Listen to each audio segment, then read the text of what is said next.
Hello, I'm Stephen Oliver from Navitas. Welcome to PowerUp 2023. Thank you to Maurizio and the Aspencore team for arranging a great conference. Today we're talking gallium nitride and silicon carbide and how they are accelerating revolutions in the power electronics industry. The scope of today, we're talking GaN and silicon carbide, how they're used in GaN power ICs, 700 volt breakdown rating, and GeneSiC silicon carbide MOSFETs and diodes from 650 to 6500 volts. Application examples today cover ultra-fast charging for cell phones and laptops, covers the solar and energy storage market, and electric vehicles. The first power revolution occurred in the late 1970s and into the early 1980s when a little company called International Rectifier came out with the HEXFET, which was a switching MOSFET taking over from the bipolar junction transistor. The effect on the market, the applications, is that we went from very slow 50 Hz linear regulators operating at line frequency up to high speed 30 kHz switching regulators using those MOSFETs.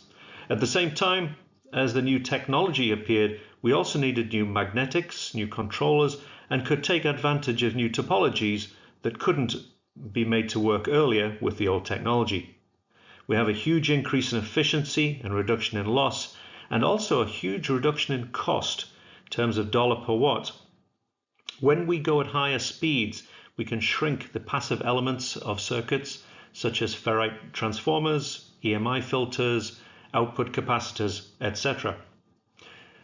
One thing to notice about the industry, when we started the early 1970s, there were some big companies which did not exist by the mid-80s, and new startup companies like Delta Electronics began using the new technology and new topologies that are now the biggest companies in the world.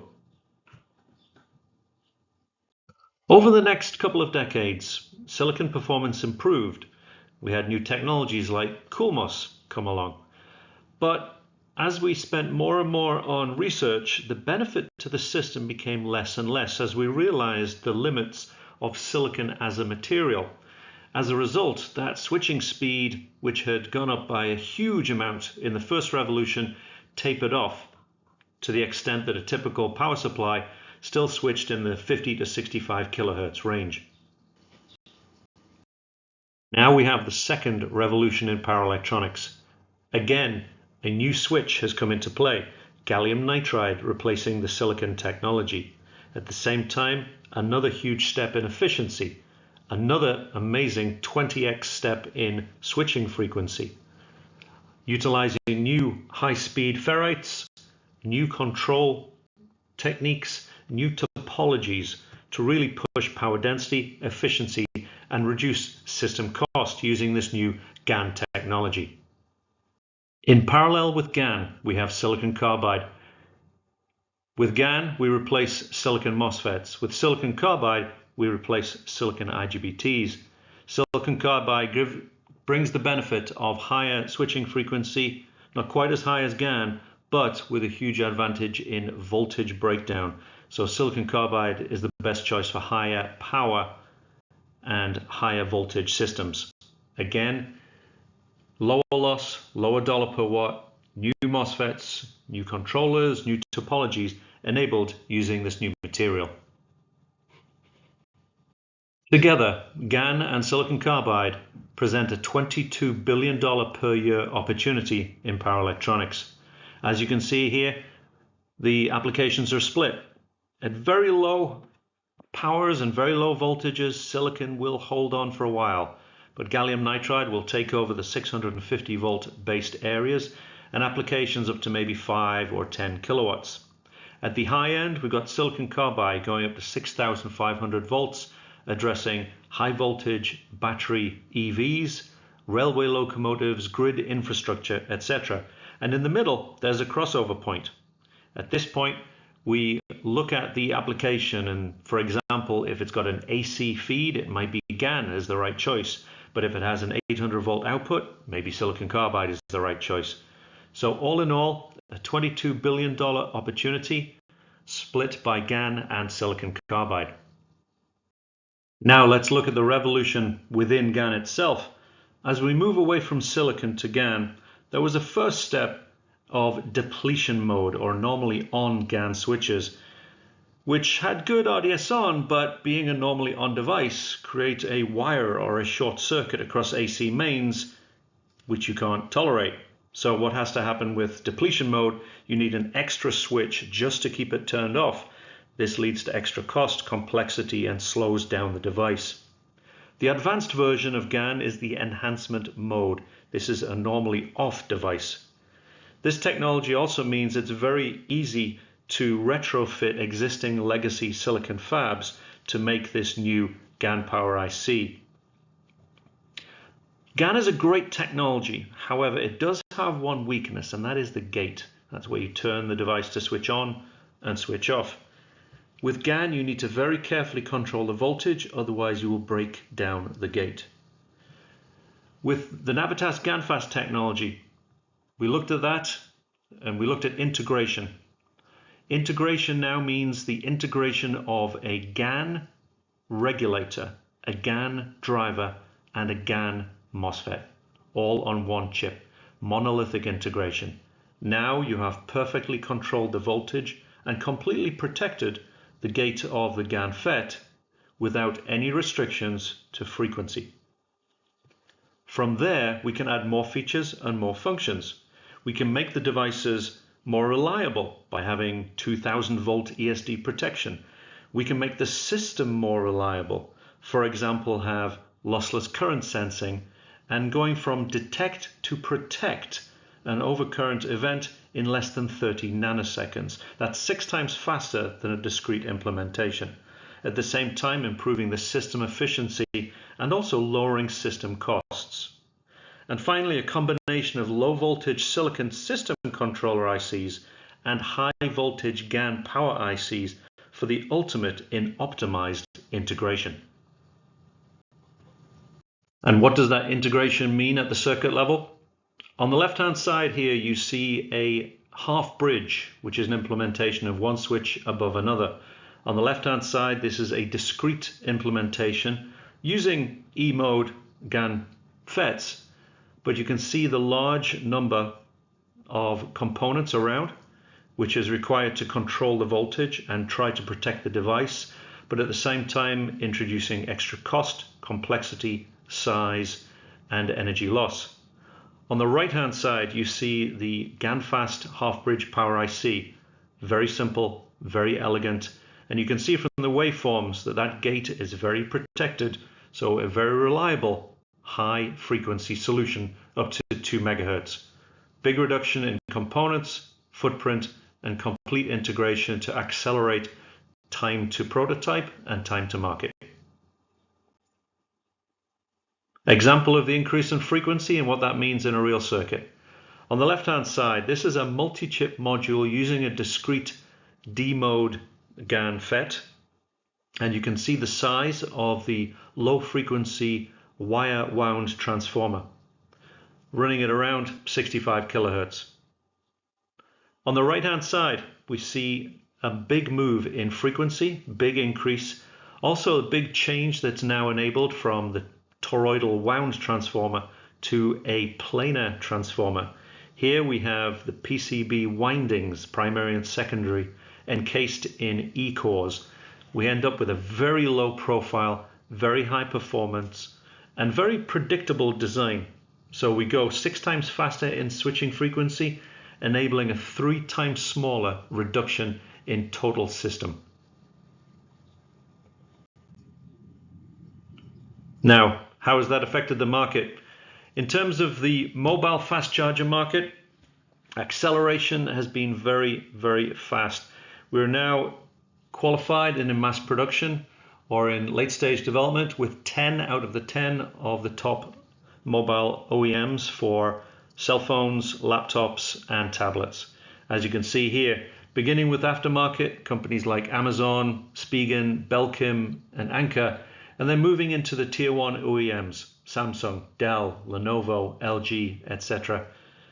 The Navitas team has over 260 GaN chargers in mass production via our customers, with another 150 in the pipeline. And as of March 2023, we shipped over 75 million of our GaN power ICs. So let's look at silicon carbide. How can we improve on that technology? Today's silicon carbide MOSFETs traditionally come in two forms. One is the planar design, which is relatively easy to manufacture, has good reliability, but takes a lot of chip area. As a result, it is very difficult to get very high performance in small package sizes. Much in the same way that the planar silicon MOSFET became the trench or CoolMOS version, we're seeing the same thing with silicon carbide. Now we have the trench, which makes better use of die area, but is more complex, more expensive to manufacture, and does have worse reliability.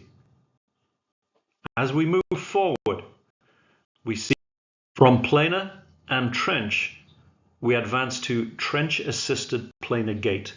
The GeneSiC silicon carbide MOSFET technology takes the best parts of both planar for ease of manufacturing and high reliability, plus the performance density of trench. In this case, we have a no compromise silicon carbide power MOSFET solution. And what does that mean for the designer? It means you have something which is cooler, faster, and more rugged. Fast switching comes from very low E-on, E-off, and EZVS losses. We have an incredible range up to 6,500 volts. Very cool operation. A very low increase in RDS-on with temperature. 25% lower than industry typical. We have very rugged design, 100% tested robust avalanche, very long short circuit withstand time, and due to very stable threshold voltages, very easy to do paralleling for high power applications. Let's look to accelerate our applications. Let's start with solar. In this case, on the left-hand side, you see the prediction from the EIA about the amount of solar and wind for the US electricity generation, starting with a 15% baseline and approaching a 39% of the electricity generation capacity by 2022. So first of all, that's over 2.5 times increase. Now, with legislation, with the Inflation Reduction Act from the US government, forecasting potentially a 59% of US electricity generation being occupied by solar, by wind, and also assisted by battery storage.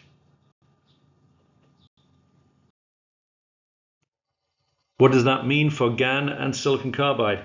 It means that we can use these new technologies in both the solar inverters, whether that's residential, using gallium nitride, or commercial or industrial higher power units using silicon carbide. Also in energy storage, using bidirectional converters to control the power going into and coming back out of a storage, whether it's in the basement or the garage. That's before we look at another form of energy storage. Here you can see on the left, this is a $4.6 billion per year market for silicon carbide and gallium nitride. On the right hand side, you can see an example of a string inverter from the Katec company of Germany, 4.6 kilowatts. And you can see the names here, Advanced Energy, Alpha, Enphase, etc. in development and production with Navitas. The Navitas pipeline for solar market is over $150 million. Now, solar is a great technology, but it does have one very big weakness. The sun doesn't always shine. So what we have is the duck, the solar powered duck curve. This represents the difference between the amount of solar energy available instantaneously and the demand for that energy. And the problem is it's very hot, very sunny during the day when you create a lot of electrical energy, but you don't have a huge demand for it. So we have this big duck that forms, thanks to visual capitalist elements for this curve. So what do we do about that? Well, let's digress for a moment into electric vehicles. And here, the acceleration is in the form of both the vehicle itself. An electric vehicle is much faster than a good old-fashioned internal combustion engine acceleration, but also at the same time the adoption. Here we look at the Boston Consumer Group forecast for EV adoption in the year 2030, and in only 4 or 5 years it's gone up by more than 2 times for the 2030 time period. So it's a huge increase in adoption, acceleration, and accelerating that market. Here we're looking at an $11 billion per year market opportunity for gallium nitride and silicon carbide. And for Navitas, we've identified over $300 million of customer pipeline. You can see here some of the companies mentioned: BYD, Brusa, VinFast, LG Magna, and Geely. With Geely, we announced in our Q1 earnings a $15 to $20 million revenue opportunity for a silicon carbide based onboard charger. It's one of the fastest automotive design wins that I've witnessed, and that shows the adoption, the acceleration of silicon carbide and GaN in this market. At the same time, we're accelerating charging speeds, getting faster. From the original home chargers, around 11 kilowatts, we're now up to 300 kilowatts plus. You can see here from the Jolt network and also the SK Signet team. The SK Signet figure there, the 10 to 80% charge in only 18 minutes, is for the GeneSiC SUV. That's an incredible charging speed. Instead of hoping you get to your hotel and hoping you have 8 hours to charge your car, let's just go for a coffee. That's the way to get rid of range anxiety and continue to accelerate adoption. At the same time, when we're talking about these higher powers, we also need to push up the voltage. So this means the higher voltage bus for the battery itself and also for the distribution and charging.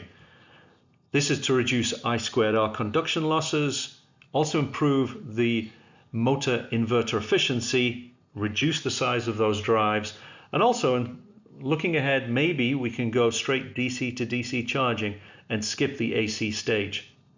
Now, as you go higher in bus voltage, you also need higher voltage silicon carbide devices to cope with that. And here you can see a snapshot of the GeneSiC range from 650 up to that 6,500 volt area, the widest range of silicon carbide devices in the world. But now let's talk about flattening that duck. How can we use electric vehicles to support the amount of battery storage and other energy storage installed so far? The main picture here, we show the V to X, vehicle to everything structure, where we have vehicle powering the home if the power goes out, vehicle to any load, vehicle back to the grid, vehicle to business. These all require bidirectional energy storage, and many electric vehicles, starting with the Nissan Leaf going into the Ford F-150 Lightning, have bidirectional chargers on board that can perform this function. And on the right hand side here from Redwood Energy, we see a calculation of the amount of battery storage already existing in California for electric vehicles. So the old case of the grid can't handle it because of EVs, maybe the grid can handle it because of EVs. So using that electric vehicle battery storage really smooths the demand on the grid. And how do you do those 3-in-1 or 2-in-1 functions? This example, this is a 6.6 kilowatt from the Navitas EV Design Center. It's a platform design. We give these to customers to accelerate their time to market. Here the 3-in-1 comes from, first of all, charging, then discharging or inverting back to the house, and then also a DC-DC converter. You still need to get from your battery voltage down to 12 volts for your radio or navigation. And you can see here by using, in this case, gallium nitride at high frequency compared to silicon and compared to silicon carbide, how we can increase the power density in terms of kilowatts per liter, reduce the weight, and increase the energy savings. So this technology is available today, and gallium nitride will be in production in electric vehicles in 2025. We're already seeing silicon carbide being shipped into EVs today, whether on board or the roadside charger. So this is a huge step for us, flattening that duct using the electric vehicle as that resource. Another way to accelerate, we mentioned it earlier, is the time to market. Navitas has a series of unique system design centers which are staffed by experts in both GaN and silicon carbide device technology, but also staffed by teams from our customers with system-wide knowledge. In this way, we can create complete platform designs for electric vehicle charging, for data center AC/DC, for ultra-fast mobile charging that accelerates the customer's design process, increases the chance of first time right, and we can work with the customers to show exactly how we can exceed specs and deliver systems which are lower cost than the original silicon incumbent. Thank you for joining our talk today on GaN and silicon carbide and how they are accelerating technologies for the revolutions in ultra-fast charging, electric vehicles, and solar and battery storage. Let's go GaN fast and GeneSiC strong. Thank you.